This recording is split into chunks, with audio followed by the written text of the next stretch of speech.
I used to work with an independent towing company near St. Cloud, Minnesota. We mostly operated near Wilmar, Sauk Center, Tomskog, and Glenwood. I usually did roadside assistance and recovery.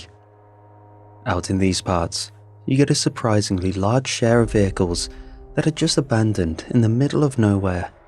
I know it's a common sight to see rusted out wrecks by the side of the road, but if it wasn't for guys like me, you'd see 3 times as many. So, I got this call about a rust bucket that had smashed into a stop sign and been left by the roadside. I was called in for the pickup. It's not fun heading out in the dark as the rain clouds roll in, but that's even more reason to get it done. Accidents happen in the dark. Someone could get hurt. It took me a while to get out there. Not a lot of cars on the road. I turned on my warning lights and stepped out, keeping my earbuds in while listening to my work playlist. I was sort of conditionally training myself to only listen to country on the job and rock in my spare time, thinking I could Pavlov my way into some kind of work-life recognition thing. Once I got out of my truck, I could immediately tell something was off.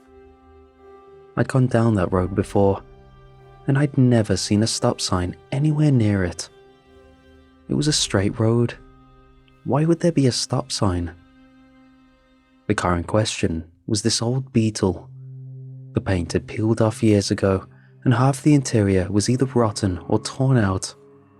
There was algae halfway up the wheels, with tufts of grass sticking out of the suspension. This thing wouldn't run in 100 years. Hell, you could barely get it to roll at all. I was perplexed. There was no way someone was driving this or crashing into anything. Someone had dragged it up there for one reason or another. Turning my attention back to my truck, I almost choked on spit. I counted no less than 5 people by the roadside, staring up at the flashing warning lights.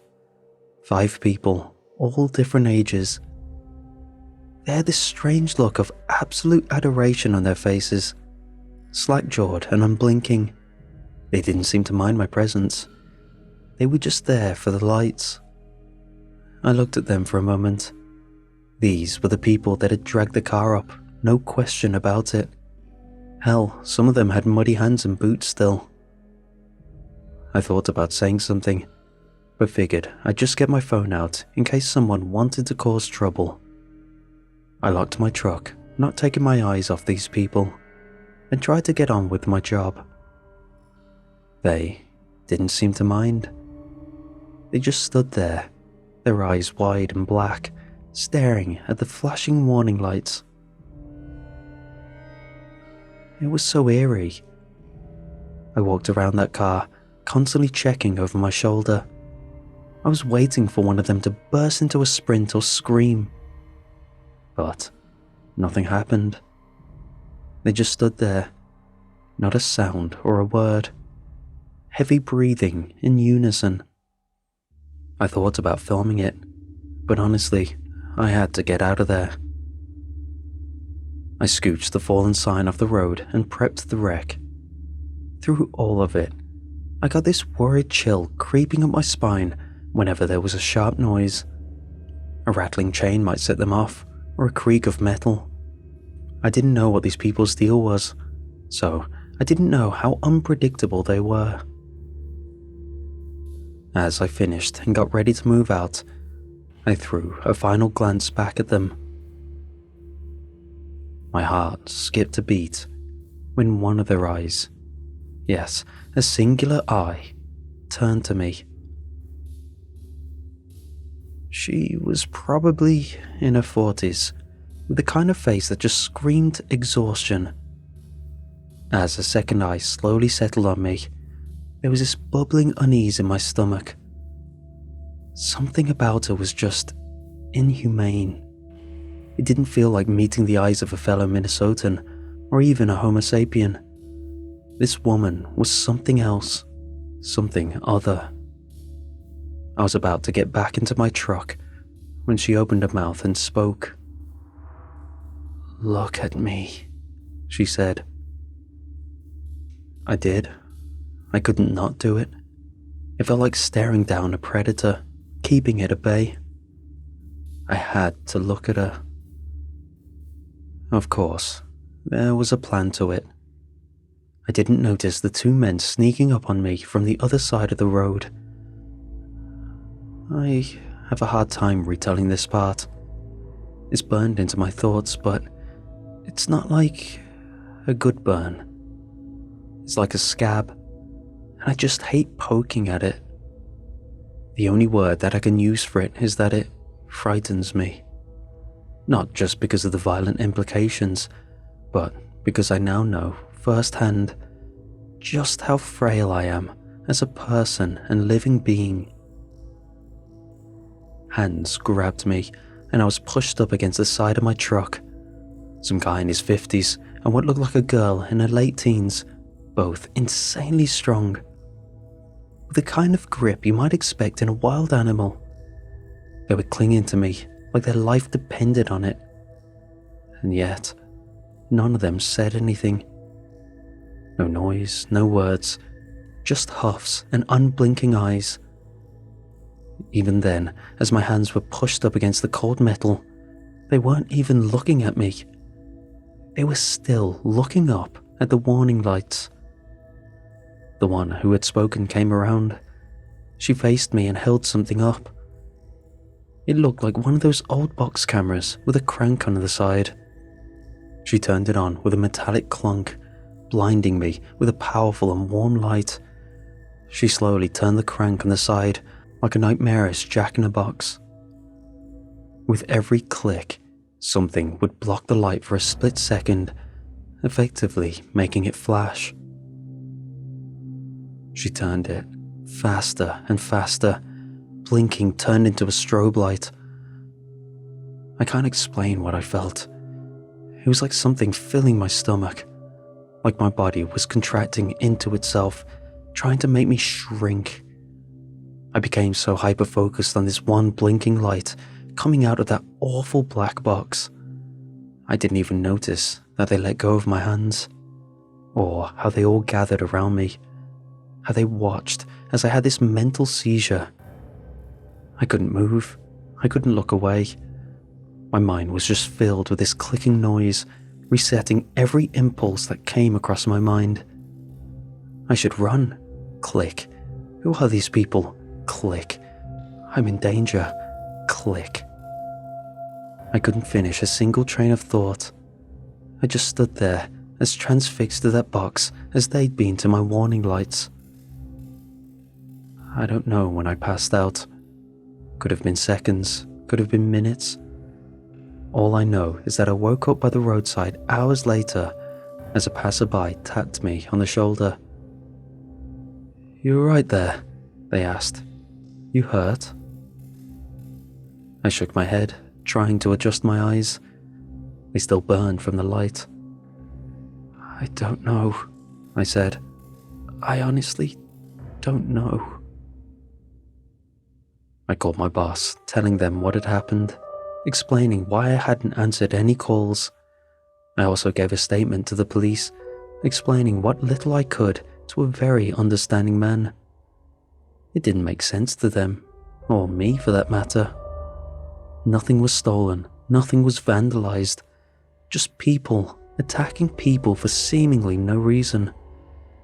The officers seemed sorry to hear it, as if already apologizing for what they wouldn't be able to do. I didn't see them until much later, under very different circumstances. I was put on sick leave for a couple of days to get back on my feet, but at that point, I didn't even know what I was feeling anymore.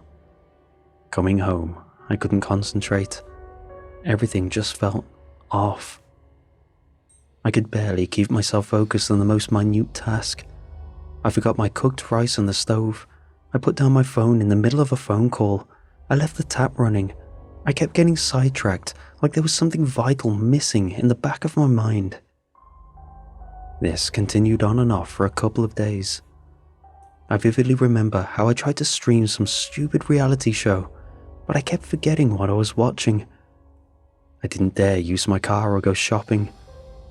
I walked, and even then, I had to look down at my shopping list every few minutes. I remember this one time when I tried to take a shower, I left the water running, forgetting to turn it off, just like with everything else. As I finished up and stepped out, I flipped the light switch, but that switch is this really sensitive thing, and I accidentally clicked it twice, making the lights flash. That sent a wave of warmth through my body. The kind of relieving warmth you get from stepping out of a blizzard and into a living room. It was familiar and welcome, as if this was what I was supposed to feel like. In a simple way, it fixed me.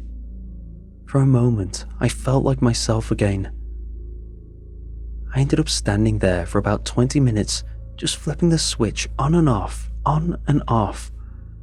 I pressed it until the click of the switch started to sound like the click of the black box, until time started to slow, making every click seem further away, no matter how fast I went. And when I looked up at myself in the mirror, I could see that my eyes were completely black, as alien as those I'd seen that night. I could picture myself as her, exhausted, unblinking, and lost to the world. It scared the hell out of me. I shut my eyes and tried to keep them closed, but every moment away from the flashes, the clicking, it drained me. Like being stuck in the middle of nowhere as a blizzard slowly picks up, I could feel myself growing distant, colder, slower. I twisted and turned in my bed, trying to focus on something, anything. Mississippi, I mumbled. Spell Mississippi. I got all the way through it the first time. By the second time, I made it about halfway through. By the third, I could start but didn't really know what I was doing anymore. By the fourth, I was upset, and I didn't even know why. At some point in the night, I heard sirens. Not too distant either. Something in me tickled. It wanted me to get up. The thought crossed my mind that maybe, on some level, I just wanted to see the flashing lights. I walked up to my bedroom window and put my hand on the blinders. I knew I shouldn't engage with it. I kept trying to fight myself. The only thoughts that meant no interruption were those aimed at the sole purpose of seeing those lights. I kept trying to convince myself to step away, but it wasn't that easy. Just a peek, I thought, to see if it works. There were 3 police cars and a fire truck, all with their lights on. I was mesmerized. I saw it in such great detail. It was as if time took a step back just to allow me to bask in the excitement. I could see every color shift, the intensity of moving back and forth between lights. It was like an exploding mini-cosmos, filling my head with warmth and excitement. I stared blankly at it from my bedroom window. It was absolutely gorgeous. They were only there for a moment, but that was all I needed. I was left breathless, my face burning hot and my eyes watery. It felt like I'd run a marathon. Hell, even my knees were weak. I had a short moment of clarity as the clouds in my mind parted. I had to keep the momentum up. I had to stay sane. Running to the kitchen, I got my flashlight and all the spare batteries I could find, spilling an entire drawer of miscellaneous bits and bobs onto the floor. I had to stop a few times to flick the light switch, a boost. By the end of the night, I found myself standing in the middle of a dark kitchen with my flashlight firmly planted under my face, clicking it on and off, on and off. I had to. I stopped sleeping after that. Sleep gave me nothing. but that constant flash kept me going. It allowed me to keep my head clear enough to make some sort of plan, to fight it. Not that I really wanted to, but because I knew in my heart of hearts that it wasn't normal. They'd done something terrible to me, but for the moment, I had to find a way to live with it. I dug out my Christmas lights and set them to blink intermittently. I taped it all up along the walls of my bedroom, right next to my computer. Staying reasonably lucid, I managed to search the web for whatever this could be, but I couldn't find a thing. I kept trying to spell Mississippi in my head, to sort of test whether I was thinking straight or not. More often than not, I could make it through, but even a short lapse of flashes would make me drop a few letters. But yeah, I didn't get very far in my searches. I've never heard of something like this happening to anyone, and neither did anyone else seemingly. Soon, I was just alt-tabbing between my dark desktop and a full-screen white page. On and off, on and off. I could tell I was getting weaker. The lack of sleep betrayed me. My hands were shaking from a lack of food. After a while, I realized I couldn't just have lights around me. I needed to indulge, to stare, drown in them. I was getting desperate. I wandered the streets, hoping to see or hear something that could give me that rush back. I even thought about starting a fire just to get a fire truck to come by. That's when it hit me. That's probably what those people had been doing all along. They set that rusted car up and lured me there, maybe solely for the flashing lights. It's hard to admit my low point. I was standing with my phone in my hand, about to call 911 to claim I was being attacked. Anything to get the flashing lights and sirens. There was that screaming voice inside of me demanding that I do it.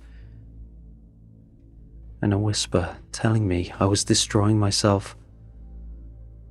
I had a choice: go down this path and find myself a slave to impulses, or to surrender to the cloud in my head. I chose the latter. I tossed my phone and wandered off, slowly forgetting where I was going or what I was doing. I only vaguely remember the sky turning dark and rain. There was a car honking as they raced past me, and a worried driver asking me how I was doing. Without direction or purpose or solution, I just kept going, somewhere. It's a strange feeling, finding yourself lost in your own darkness. It feels like viewing your life through a keyhole, catching only bits and pieces with a barrier in between. And in the end, my efforts were useless. There were others there on my side of the keyhole, other people just as lost, wandering around. Some I remembered from that awful night, others weren't even human. It's not like I saw them, more that I sensed them. Then, it all came back to me. I was standing in a clearing in a forest, somewhere off in the middle of nowhere. There were others there, but I didn't care to look at them. All I could focus on was the middle-aged woman standing in front of me with a blinking black box and a crank that clicked. Out of all the lights I'd seen, this was the most beautiful. It was like getting sucked into a deeper understanding. The clicks grew further apart, and every moment was stretched. In that bliss, every blink of the light was like days passing by in the heaven of my own making.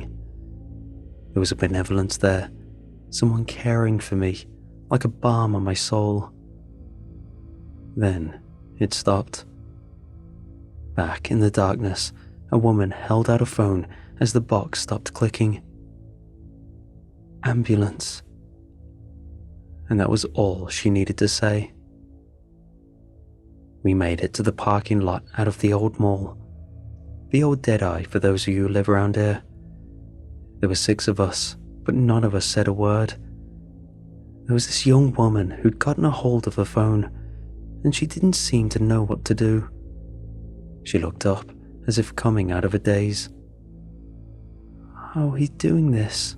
she asked. "Are we really doing this?" There was a solemn moment when none of us knew what to do. Finally, there was an older man who stepped forward.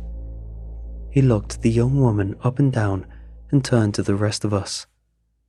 No one said anything. What was there to say? He considered it, then leaned back, putting all his weight behind it. He proceeded to strike her across the eye. She dropped to the ground. The phone rolled out of her hands. The others proceeded to beat her within an inch of her life. It was absolutely relentless. It's like she stopped being human to them. I called the emergency services. Hell, I told them exactly what I was seeing. A group of people brutally beating someone. Meanwhile, the others kept attacking her. None of them looked away or even frowned. I saw blood spatter hit one of their faces, and they didn't even blink. Maybe they wanted to be convincing, or maybe there was no space for a second guesser. Either way, we would have fulfilled our duty. She was barely breathing when they stepped away. The man who initiated the beating held out a hand towards me, demanding the phone back. I handed it to him.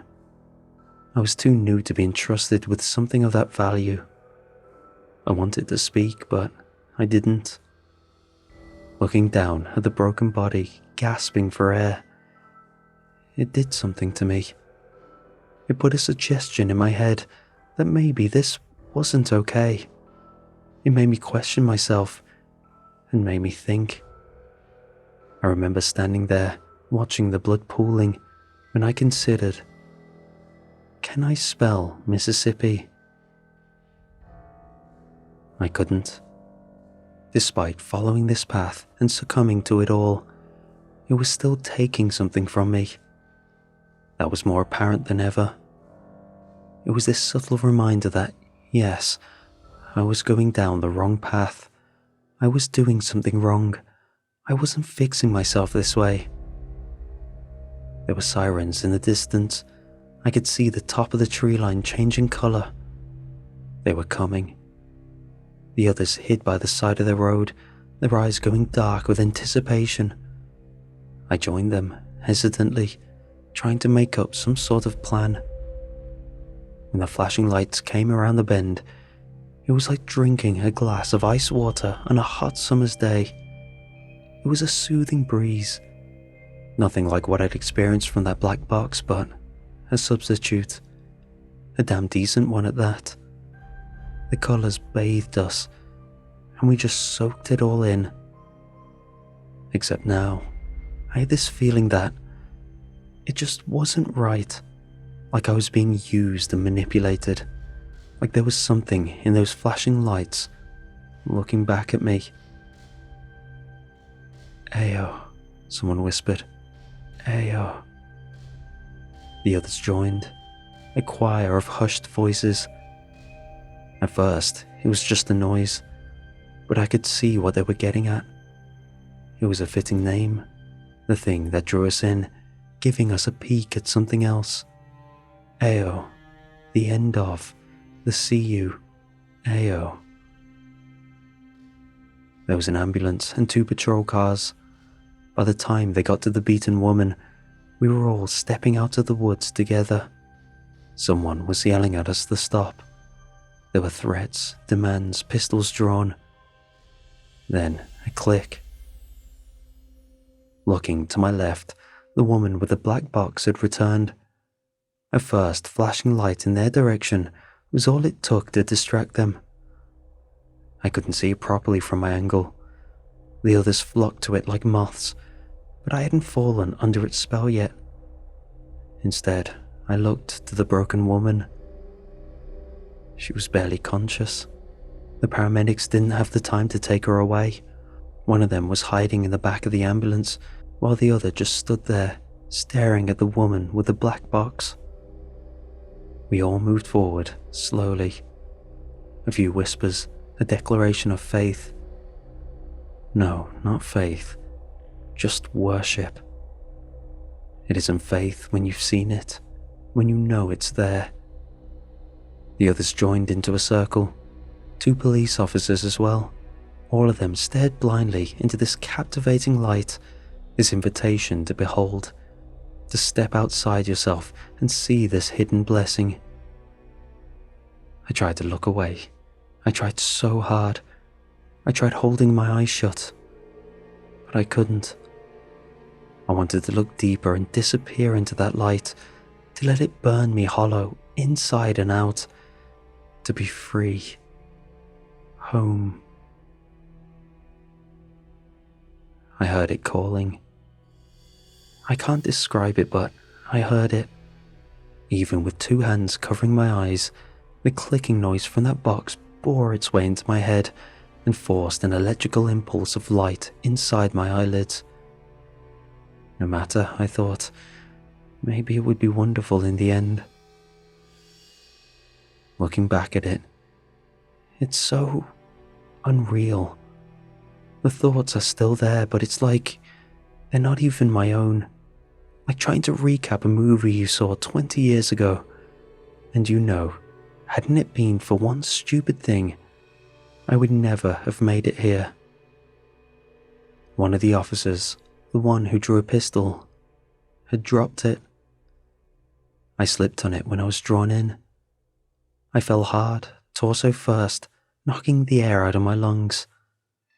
There, lying on the side, I noticed I was lying parallel to the beaten woman. Looking at one another from across the parking lot, I was reminded that there was still time. Looking at her, I didn't see Eo. I just saw the pain of what was to come if I didn't tear myself away. So I did. In one quick swoop, I picked up the gun at my feet, held it up, pointed forward and looked. I pulled the trigger. The moment I did, my eyes fell upon the black box. I could see it before me, every flash of light from that box stretching into days, weeks. I could see the bullet travel across the sky in my mind, like a celestial body traveling across the stars. I could drown my thoughts in this world of Eo, eternally seen and loved, wanted, needed. I gave up completely, just like the others. I did. It scares the hell out of me to admit, but experiencing that thing for the 3rd time was the final snap. Luckily, that one bullet found its target. The box shattered into pieces. The inside of it was nothing but a powerful bulb and a little hand-cranked fan. That was all there was to it. As the pieces spread across the asphalt, there was a moment of realization, like something was torn out of my head. The world started to spin, as if passing by 1,000,000 miles per hour. I got the worst case of vertigo I'd ever experienced, barely able to breathe from the nausea. Others collapsed to the ground, expunging their empty stomachs. I saw someone having a seizure. The man who'd beaten that girl half to death crawled up to me, took my handgun, and fired every single round into the woman who held that black box. Maybe he too saw his chance to be free. It was absolute chaos. I was sick, I was accused, more flashing lights, but all they did was worsen my nausea. I got my blood pressure checked. I had to spend a night in jail, I think. I could barely think straight. Most of my time was passed leaning over a toilet bowl, emptying my bowels over and over. Some of the stuff that came out just didn't make any sense. When the hell did I eat a sunflower? And why the hell was it blue? The beaten woman didn't accuse me. If anything, she cleared me. Maybe she saw that last-ditch effort for what it was. The man who shot down our captor was charged, but I don't know for what. After many considerations, I was eventually cleared. One of the officers on site was actually the one I'd initially talked to when I was first assaulted, so maybe he felt bad about not listening the first time. Maybe you've seen the articles. I called it a prank gone wrong. I think it reached like page 8 of a national paper. This was a couple of years ago. I wanted to put this to paper to remind myself that it actually happened, and that my feelings and fears are still valid. Because, to this day, I get this sort of Pavlovian response whenever something flashes. It's like my body goes into shock, immediately trying to get something out of me. Hell, it made me throw up once when I was photographed for work. I think the box was something called a Raskin. I've seen a few of them circling online. Some sort of replica of an art piece by some old turn-of-the-century author. I just wanted to put this out there. When I found myself looking for answers and there was none to be found, I felt so goddamn alone. At least now, there is one of us talking about it.